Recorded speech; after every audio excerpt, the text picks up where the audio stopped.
Awesome. Well, I'll just get right into it. It shouldn't be too long. Mm-hmm. Take your time. The questions are going to be 7 questions, and they're mostly consisting around Saucony, which is your latest body of work. Mm-hmm. So what seems interesting about Saucony as a whole is the subdued color palette. Nothing seems to be way too oversaturated or too vibrant, rather a collection of images that showcase a controlled and sometimes even conscious application of color. Is this a characteristic that you looked out for when you were shooting your subjects? Actually, yes. Well, when I've been shooting this project, Mm-hmm. well, every day I went to Coney Island between 10 a.m. till 3 p.m. on purpose, just because I wanted to shoot with a hard light. Right. I wanted the sunny days first, and as I was shooting around midday, it produced some hard lights, very intense light. But it's a little bit paradoxical, but I don't like to produce images that kind of yell or cry or are very noisy. You know what I mean? When I talk about images, very often I like to talk about the sound of images as well, and the saturation of color, the contrast. It's something that is very noisy very quickly. And I like, when I process my images, them to be quite quiet. So it means that not that much contrast or and that much saturation of color, but because of the moment of the shooting and because of the people, the way they get dressed, because it's summer and so on, obviously it's very colorful as well. But I don't want to emphasize to that saturation of color or contrast that much. Yeah, because it does seem like it has quite a nice neutral sort of effect that your images give off, but within that there are sort of colors that actually do pop out. It sort of exaggerates certain characters that I like a lot about this project, especially the 2 gentlemen with the dogs, which I thought was a really, really funny image because they had complementary colors, but then also it was kind of comical in a way. I thought that was a really, really that was a good photograph. But the color is of the scene of what's going on actually in the reality is very much important for me to. When I take pictures, I'm very attracted by attitudes, by clothes, but also by color, obviously. Yeah. So it's very much important for me to feel, to be attracted and to feel like shooting, actually taking the picture. And those guys, because you're talking about it, those guys, when I show them actually walking on the boardwalk and coming to me, it was obvious. I had to stop them and just tell them, "Okay, guys, I want to photograph you." It's so there's such a contrast between the styling of the guy and the situation with the dogs, the puppy dogs, very small. And actually, the dogs belongs to them because at the first glance, I thought that it was like those people who take care of dogs, other dogs, and of people. Every day or something like that, but not at all. The dogs belong to the guy, so I was kind of surprised. It was funny. Yeah, that was good. So Saucony is a very interesting document about the gathering of people, but also seems to be an analysis of individuals. Was it your intention to photograph the diversity around Coney Island, or is this project more about the individuals within that space? I'm gonna say both, meaning that when I've been living in New York, and when I went to Coney Island the first time on the beach, on Brighton Beach actually, and Coney Island, because this is the same street of sand, which is quite long, and immediately I saw images. I mean, I saw people that I wanted to photograph. So at the very beginning, it was kind of an individual project. I wanted to photograph those individuals, and very, very quickly, when I've been walking on the sand during days and hours, I noticed that actually the people along this, what I'm gonna call a street of sand, this is the beach actually. Those people actually, it's not messy on the beach. It's very organized. Very there are segments parts of the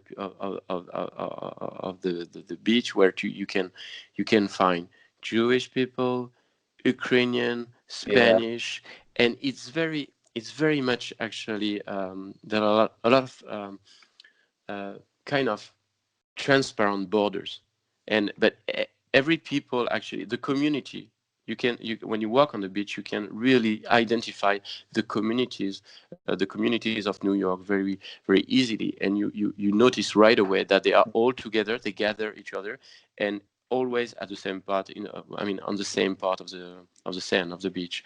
So at the end the project, when you consider all the project with all the pictures, it's very easy also to make this project something about the communities of New York as well, because it's a great place for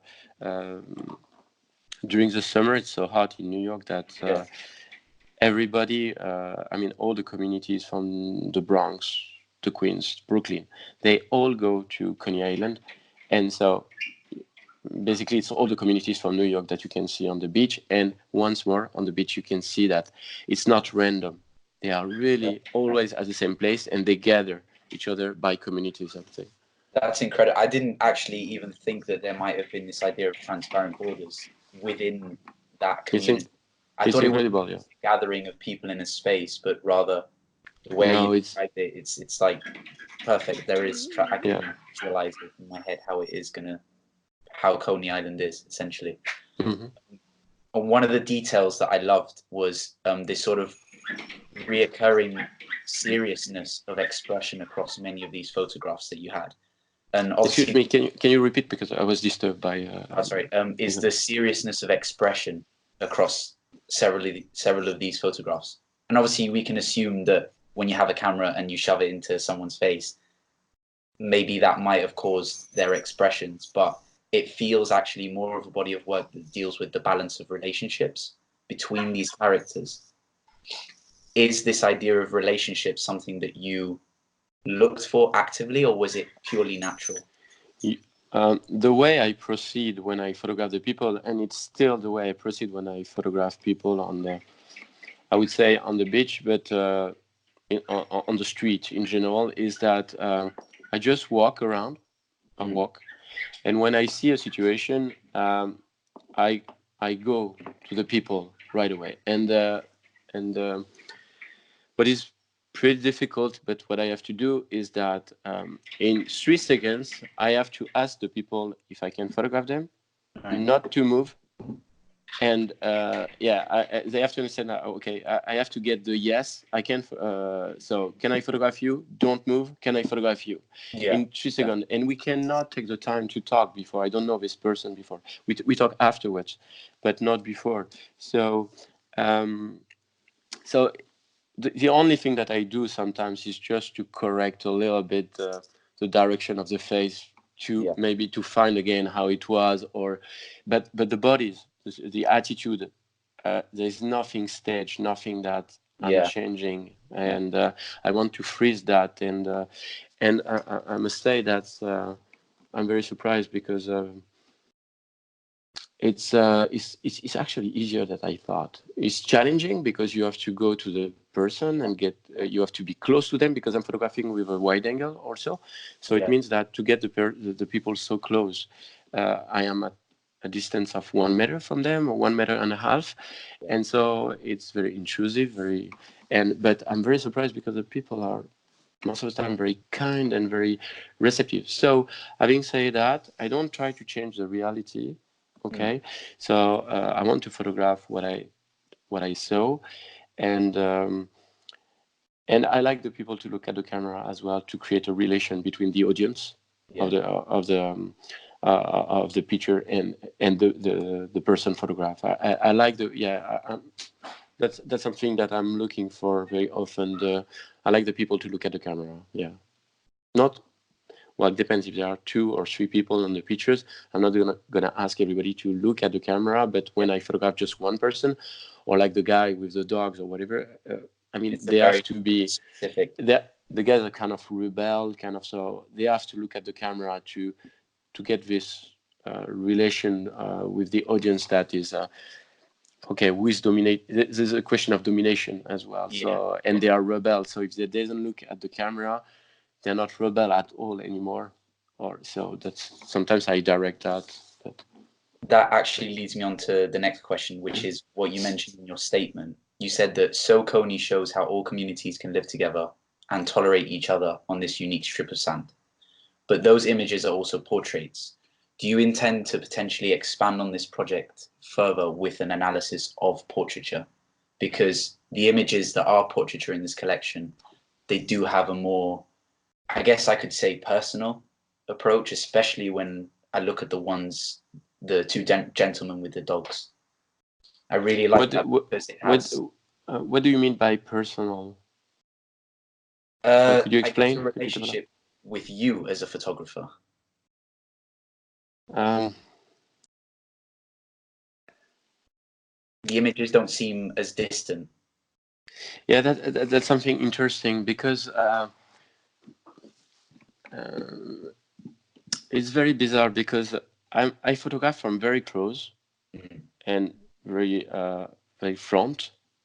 So it means that we have the impression that I have a close relation with the people, but I'm not. When I see those people that I want to photograph, I don't even talk with them before. So we can say that in the reality, I have no relation with those people.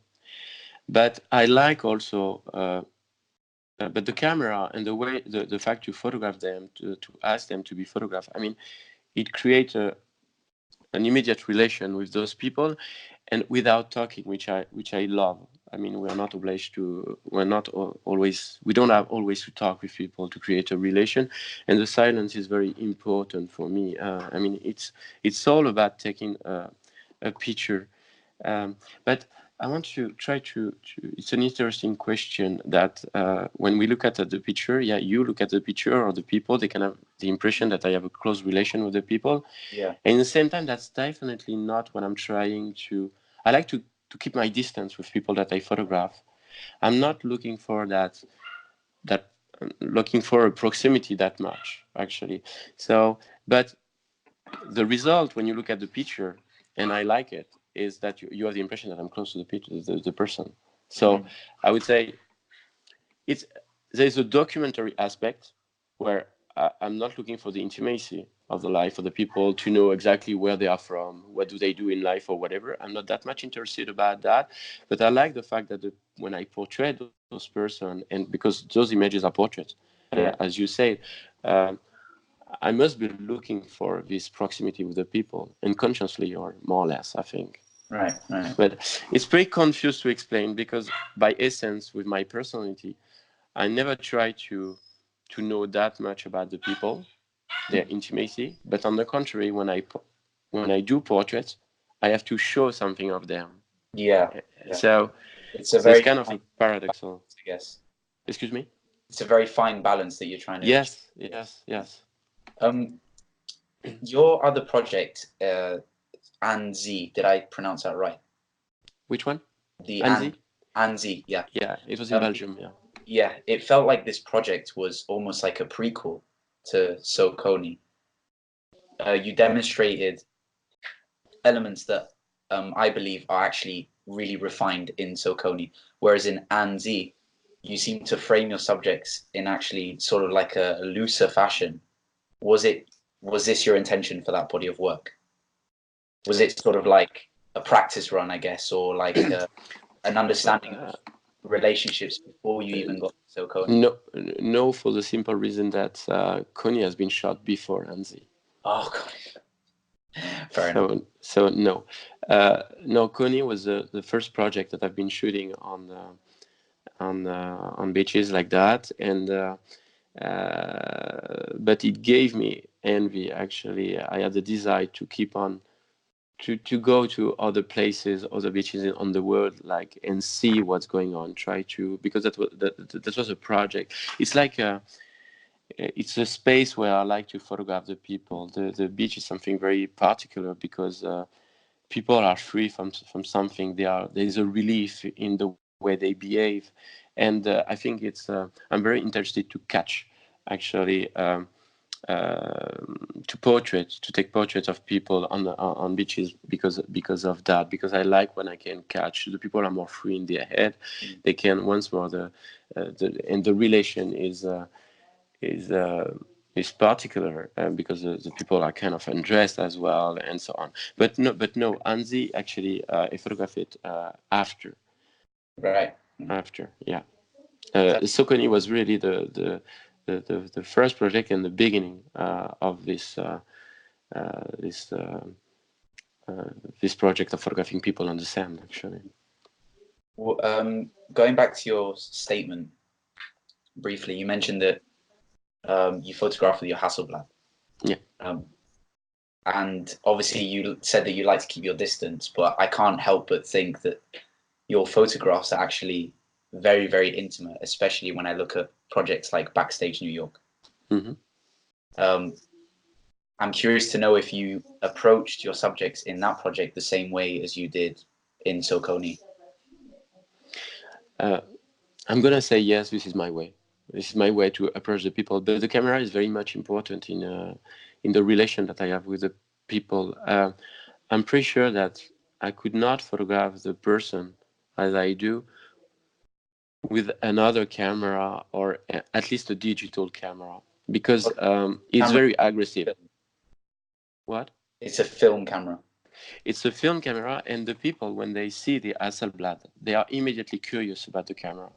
It's a friendly camera. Yeah, and so and when you say that you've got, if people have the impression when they look at the pictures that there's an intimacy between me and the subject, I think it's very much because of the camera as well.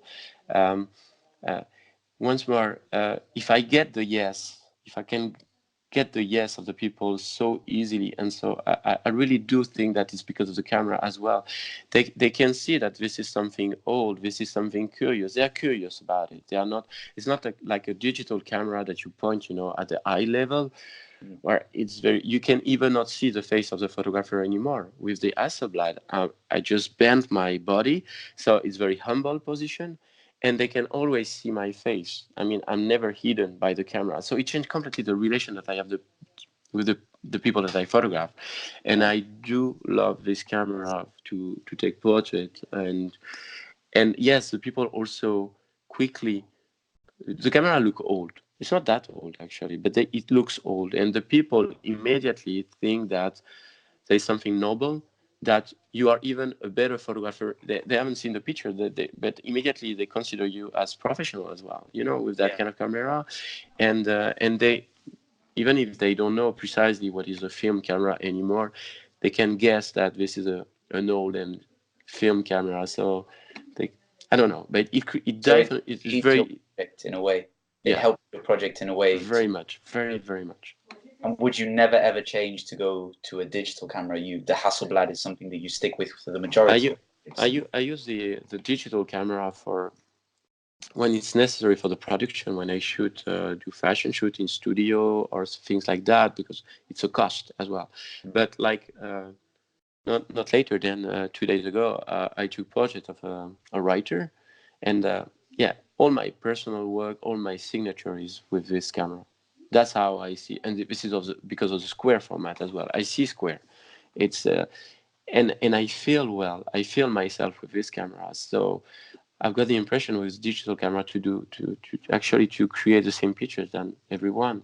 I cannot find but with the Hasselblad, I have the impression that this is my vision. This is how I see, and then I can develop a signature that is stronger in that. A signature just that. I mean, it's. That's it. Well, one last question, and obviously you don't have to answer this in case you don't want to spoil anything. But what are you currently working on? Right now, I just moved to Normandy quite recently. I live close to Deauville, which is a kind of a famous place in along the channel, actually, the sea as well. And there's a city that I really do love, which is called Le Havre, which is very interesting, like because of the people, because of the architecture. So I'm working on a project over there, photographing the people, but more in a urban context and atmosphere. But and I like Le Havre also. It's a big harbor city in France, Yeah. just because this is the most American city in France for me. So it means that it reminds me the United States where I've been living, and that the only city that I want to photograph in France, because it reminds me the way to photograph Le Havre is exactly the way to photograph an American city. So Right. it's and there is a big there's a beach also which is very interesting to photograph the people. So there's a bunch of elements that that create for me inside me the desire to photograph the architecture, the people, the beach also, and that's the development of the city is very interesting as well. So uh, I I work on that, and I have some portraits. Project as well going on. Like I live in a village where the people are very interested very interesting actually to photograph. I'm very much attracted to photograph them. So I started this project as well. That's pretty much it. And it's always like that's the main project I'm dealing with now. That's great. Well, thank you very, very much. I really enjoyed speaking to you. Just to finish on your last question, I think it's very. I've been traveling around the world to try to find projects very far from my place and so on. And by living in New York, where it was Vancouver as well, but it was the first time where I could find project very close to where I live. And now that's more the way I proceed. The more the way I see, I'm looking for a project very close to where I live. Right. I like to have project because I can go and back again, and it produces at the end work that is very interesting. And I mean, to go to a place just 2 weeks, 3 weeks, and try to get something from this place. It's very interesting challenge as well. But I'm always looking for projects that are very close where I live. It's very much important. Okay. So obviously with this project in Normandy that you're doing, it's being French, I assume. It's home. But at Yes, the same time, it has that feeling that you were talking about photographing as if you were in the America. Yep, that's right. That you Absolutely. have that duality that you absolutely love about that place. That's true. Should make for a very, very good project. Yep, I hope so. Well, I'm gonna stop recording now before I hang up because now I might lose it.